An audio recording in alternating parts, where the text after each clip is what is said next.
জন্মদিন মানেই শুধু একটি তারিখ নয়, এটা একজন মানুষের জীবনের গল্প ছুঁয়ে দেখার সুযোগ।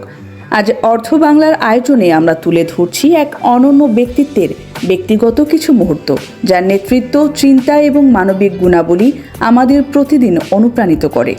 তিনি বাংলাদেশ ইন্স্যুরেন্স অ্যাসোসিয়েশনের নির্বাহী কমিটির সদস্য, বাংলাদেশ ইন্স্যুরেন্স ফোরামের জয়েন্ট সেক্রেটারি জেনারেল এবং জেনিত ইসলামী লাইফ ইন্স্যুরেন্সের মুখ্য নির্বাহী কর্মকর্তা এস.এম. নুরুজ্জামান। চলুন তার এই বিশেষ দিনে আমরা জানি তার জীবন, শৈশবের স্মৃতি, অনুপ্রেরণার গল্প এবং মানুষ হিসেবে তার কিছু অজানা দিক। আপনার শৈশব কোথায় কেটেছে আর কোন স্মৃতিগুলো এখনো মনে পড়ে আপনার? ধন্যবাদ আপনার সুন্দর প্রশ্নের জন্য। আর আপনার মাধ্যমে অর্থ বাংলার সকল দর্শক পরিবারকেও ধন্যবাদ জানাচ্ছি। আপনার যে প্রশ্নটা, আমার শৈশব আমার গ্রামে কেটেছে। আমার আব্বা ছিলেন একটা হাই স্কুল, যেটা উচ্চ বিদ্যালয়, ওটার শিক্ষক ছিলেন। তো ওনার কারণে গ্রামেই আমি লেখাপড়া করেছি। গ্রাম থেকেই আমি এসএসসি পাস করেছি। গ্রামের নামটা একটু আমরা জানতে চাই। গ্রামের নামটা হচ্ছে চন্দনাইল। এটা কি কুমিল্লার মধ্যে পড়ে? কুমিল্লার মধ্যে। আচ্ছা, কুমিল্লার মধ্যে পড়ে। ছোটবেলায় কি হতে চাইতেন আপনি? ছোটবেলা তো সবারই স্বপ্ন ছিল। আমার মামা ছিল বিএসসি ইঞ্জিনিয়ার, আমি ইঞ্জিনিয়ার হবো বা ডাক্তার হবো, এমন স্বপ্নই ছিল ছোটবেলা। তারপরে যখন ক্লাস 6 বাবা মারা গেলেন, তখন মনে হলো নিজের পায়ে দাঁড়াতে হবে। তো নিজের পায়ে দাঁড়াতে গিয়ে আমি অনেক কিছু সাথে জড়িত হয়েছি। আমি শিক্ষকতা করেছি, আমি কোচিং সেন্টারে ক্লাস করিয়েছি, তারপরে আমি টিউশনি করেছি, এনজিওতে চাকরি করেছি, এনজিওর সুপারভাইজার ছিলাম। তারপরে মানে ইয়াতে আসছে ইন্স্যুরেন্সের ব্যাপার। দেখুন, ইন্স্যুরেন্স খুব দ্রুত কেরিয়ার বিল্ড আপ করা যাবে, মানুষের জন্য কিছু করা যাবে। তখনই আমি ইন্স্যুরেন্সটাকে পেশা হিসেবে নিয়েছি। শিক্ষা জীবন সম্পর্কে একটু জানতে চাই। আমি আলহামদুলিল্লাহ যে আমার এসএসসিতে 740 মার্কস ছিল। আমি সায়েন্স থেকে, তখনকার এটাকে ফার্স্ট ডিভিশন বলে, ফার্স্ট ডিভিশন 5টা লেটার ছিল। এইচএসসি তো আমার সায়েন্সে ছিল, সেখানেও ভালো করেছি।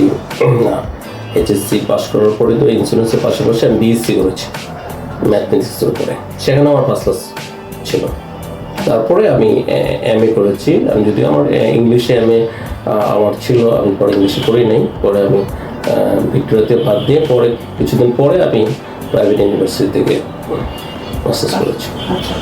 আপনি একটু পারিবারিক জীবন সম্পর্কে জানতে চাইবো। আপনি কাজ ও পরিবারের ভারসাম্য কিভাবে বজায় রাখেন? কাজ চেষ্টা করি, যখন আমি যেটাতে ফোকাস দিই খুব ভালোভাবে ফোকাস দিতে। তো এই জন্য পরিবারকেও এখানে মানে করা যাবে না, তো দুইটাকেই ব্যালেন্স করি মানে চলি। আচ্ছা, পরিবারের কিভাবে আপনার সফলতার ভূমিকা রেখেছে, বিশেষ করে আপনার স্ত্রী?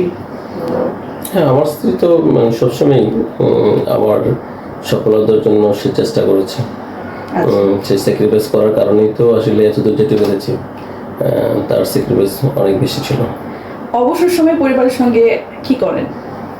অবসর সময় পরিবারকে সময় দিতে চেষ্টা করি, ঘুরতে যাই, একসাথে খেতে চেষ্টা করি, একসাথে টিভি দেখা, এগুলো একটু চেষ্টা করি। আপনার প্রতিদিনের রুটিনটা একটু জানতে চাচ্ছি, সকাল থেকে একদম রাত পর্যন্ত। সকাল থেকে রাত পর্যন্ত তো সকালে তো আসলে নাস্তা করে অফিসের দিকে ছুটে আসি। আবার অফিস থেকে বাসা, হয়তো কোথাও দেখা যায় যে কিছু শপিং করা, তারপরে তো একসাথে বসে রাতে খাবার, টিভি দেখা, ঘুম। প্রতিটা মানুষের জীবনে ব্যর্থতা আছে, এই ব্যর্থতা আপনি কিভাবে সামলান? আমি সবসময় মনে করি যে জীবনে যেমন ব্যর্থতা আসবে, এটা শূন্য থেকে শুরু করতে হবে। আমি আজকেও আবার ব্যর্থতা আমার পাশে আসতে পারে, আবার নতুন করে শুরু করার জন্য আমার আত্মবিশ্বাস আছে। আচ্ছা, ভবিষ্যতে আপনি নিজের জীবনে আর কি অর্জন করতে চান? আলহামদুলিল্লাহ, মানে সফলতা তো একটা রাস্তা, তো আলহামদুলিল্লাহ এখন হয়েছে, এটাকে ধরে রাখতে চাই। আচ্ছা, আমাদের যারা তরুণ সমাজ আছে, তরুণ প্রজন্ম, তাদেরকে আপনি কি বার্তা দিতে চান? তরুণ সমাজকে বলবো, যদি বিসিএস ক্যাডার না হওয়া যায় তাহলে অবশ্যই উদ্যোক্তা হতে হবে। আর উদ্যোক্তার জন্য ছাড়া উদ্যোক্তা হচ্ছে বিমা পেশা, মার্কেটিংয়ে চলে আসে, লাইফ ইন্স্যুরেন্স। যদি লাইফ ইন্স্যুরেন্সে আসা যায়, যদি লেগে থাকা যায়, পরিশ্রম করা যায়, বিশ্বাস করা যায় এখান থেকে অনেক সফলতা আসবে। আচ্ছা, একটু আরো ব্যক্তিগত প্রশ্ন, যে আপনার প্রিয় খাবারটা কি? আমার প্রিয় খাবার সবজি খিচুড়ি। সবজি খিচুড়ি?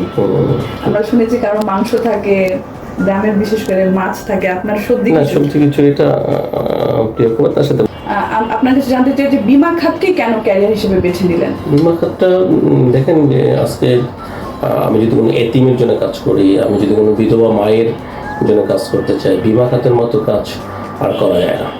2 নম্বর হচ্ছে যে মানুষের কর্মসংস্থান। আজকে বাংলাদেশে যে বেকারত্ব বিমোচন, এটা প্রচুর কর্মসংস্থান দেওয়ার সুযোগ আছে।